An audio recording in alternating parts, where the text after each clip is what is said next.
Mga kasayan, kung meron kayong electric car for kids with remote, yung rechargeable na tulad nito, para sa inyo ang video na to. Tuturo natin yung mga basic. Mga basic pero para sa iba hindi basic kasi wala siyang power. Ito siya kasayan na walang power. So,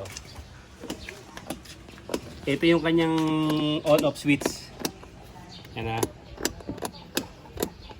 Dapat iilaw na siya dito. Meron?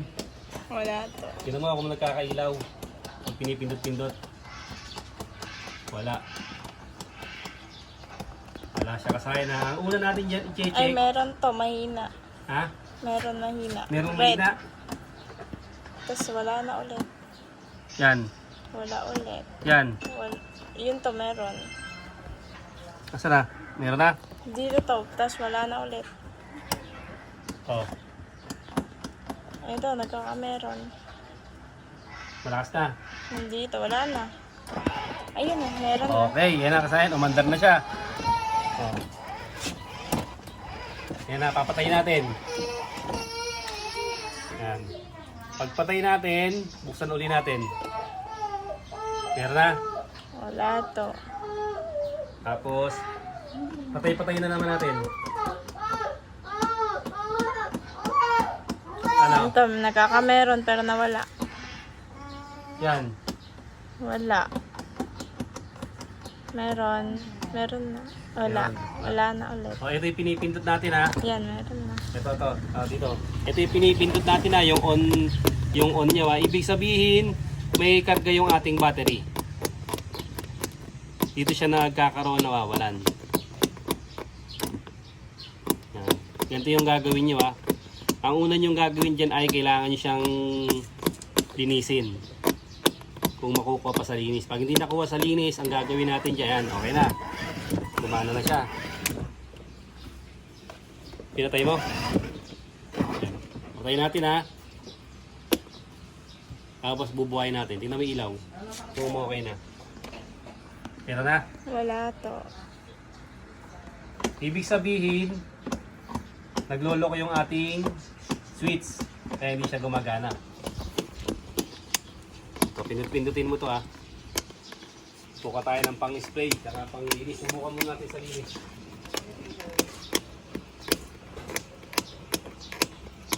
Tapos check mo kung may ilaw siya. Habang napindot ka, checkin mo yan. Tapos tatry mo siya.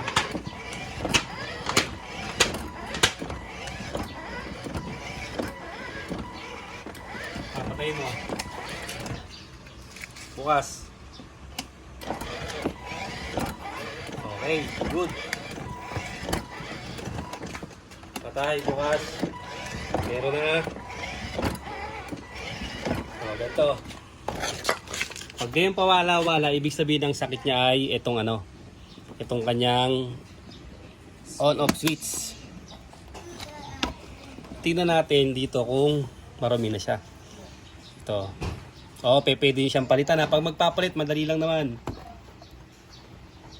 Di lang ito, di sakit lang siya. Tingnan mo, malinis pa ba? Wala pang kalawang. Wala pa to. Wala pang kalawang siya. Pero to nag-green. Ha? Nag-green. Ay, nag-green. O, meron siyang kung nag-green, ibig sabihin, meron na siyang mga dumi-dumi sa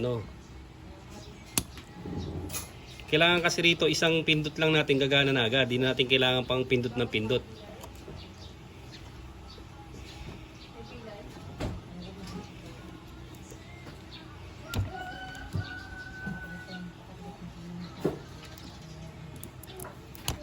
Tapos, eto, halimbawa, di gumagana yung switch, Tignan mo kung meron na. Wala to. Yan. Wala pa din. Oh, Meron na. yan. Eto, di ba, paloko-loko siya, Ang isa pang pag-testing niyan ay, irerekta nyo siya.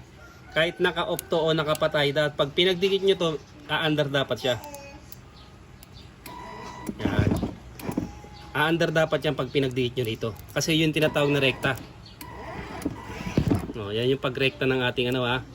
Oh, para malaman nyo kung switch ang siraan. Kagaya niya, naglulus yung susian. Yung susian yung on-off switch natin. Yun ang problema. Tapos, isprayin lang siya ng ano. Tigas.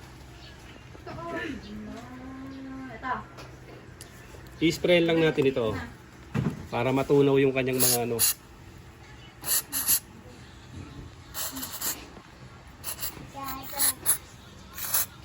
Kailangan lang natin dito ay isahan lang yung ano.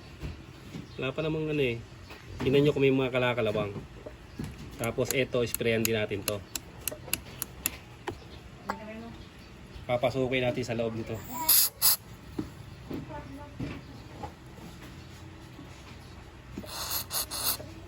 Yan na. Pasukin natin yan.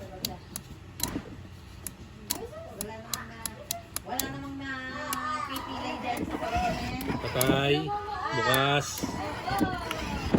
Patay, bukas. Patay, bukas. O, dapat isa lang na ganun ha. Ngayon, pag hindi gumana, tandaan nyo, i-ano nyo lang to. Pagdikitin nyo lang to. Nakapatayan na, tingnan mo sa ilaw. Ayan na, nakapatay. Ito, dito, tutok mo dito. O, nakapatayan ha. Dito tayo. Ibig sabihin yun, switch ang sira ha. Switch lang kayo magko-concentrate. Simple lang. Para sa mga meron nito na ano, hindi alam kung paano gagawin ha. Okay, pagka napasukan na yan ng oil, balik na natin. Tapos, pag one click na siya, ito yun ha, yung controller natin dyan ng ano. Ilaw sa harapan. Check mo.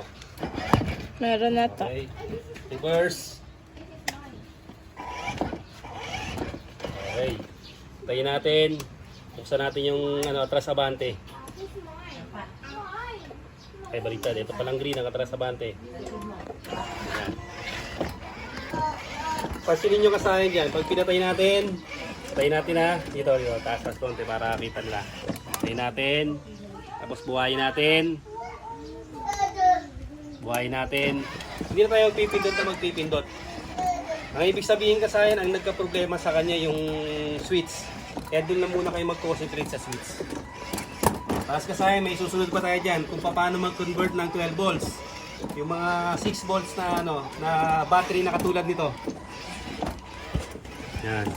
Yung ganitong dati niyang battery, ko-convert natin sa 12 volts para hindi na kailangan ng dalawa. Hindi na tayo kailangan mag-series. Hanggang dito lang mga kasayan. Salamat sa panonood.